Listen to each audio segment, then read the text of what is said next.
Bonjour à tous, je vous propose dans cette nouvelle vidéo d'installer vous-même un nouveau système d'exploitation sur votre PC.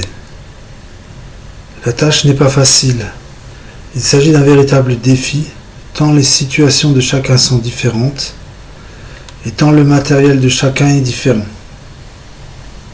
Après avoir évoqué les conditions générales, nous allons créer un support. Ensuite, il nous faudra régler notre ordinateur pour lui permettre de démarrer autrement. Et enfin, nous verrons les problèmes qui peuvent empêcher cette installation et les solutions pour y remédier.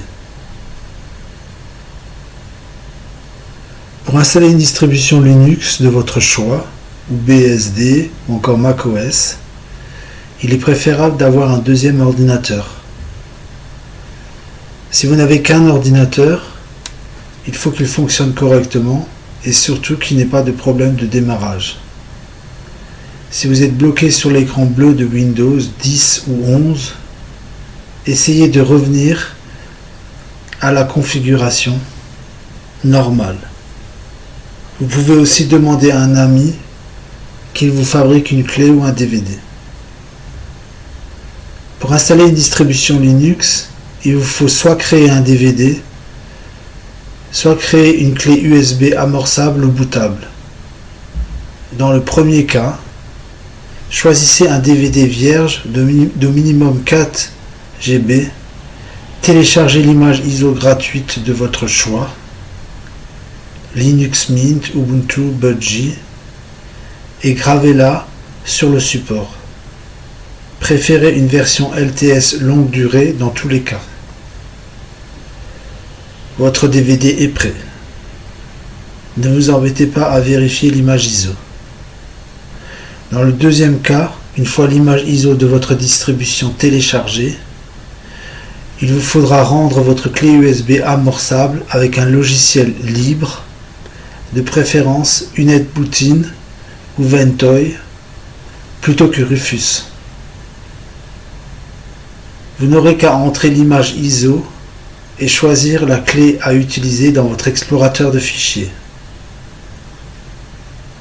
Pour installer une distribution Linux, il vous faut maintenant entrer dans le BIOS de votre ordinateur, c'est-à-dire la mémoire morte de votre PC, pour changer un paramètre ou le faire remonter à la première place de l'ordre de démarrage. Le plus souvent, on utilise la touche F2 ou FN plus F2. Il peut aussi s'agir de la touche F12 ou FN plus F12 en même temps. Vous pouvez appuyer sur la ou les touches avant de démarrer votre PC. Dans tous les cas, prenez le temps de lire les instructions en bas de l'écran. Le plus souvent, il vous faudra vous déplacer avec les flèches directionnelles jusqu'à boot, puis redescendre jusqu'à USB ou DVD, suivant votre choix. En cliquant dessus, vous pourrez l'activer. Veillez bien à le faire remonter à la première place pour que votre PC démarre soit sur le DVD inséré, soit sur la clé bootable également connectée. Le PC réagit alors automatiquement et la plupart du temps, il est inutile d'éteindre et de rallumer le PC. Il ne vous reste plus qu'à attendre que le DVD ou la clé opère l'installation et à suivre les instructions en répondant aux questions. Débranchez bien la clé à la fin ou sortez le DVD dès que le programme d'installation vous le demande. Celui-ci vous demandera de redémarrer votre PC à la fin et c'est à ce moment que votre nouveau système d'exploitation sera installé. Vous aurez encore une première mise à jour à faire et à configurer votre nouvelle distribution. Vous pouvez à ce titre voir la vidéo Linux Mint, ce qu'il faut vraiment savoir, sur cette même chaîne. En effet, il vous faudra régler les paramètres du navigateur, renseigner votre adresse email et choisir les options qui vous conviennent dans le centre de contrôle.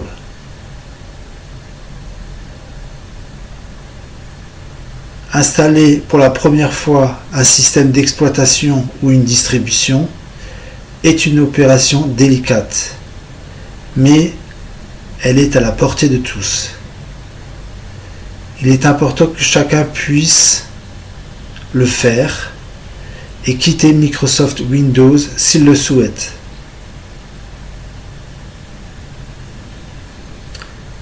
Alors, dans quel cas cette opération peut-elle échouer?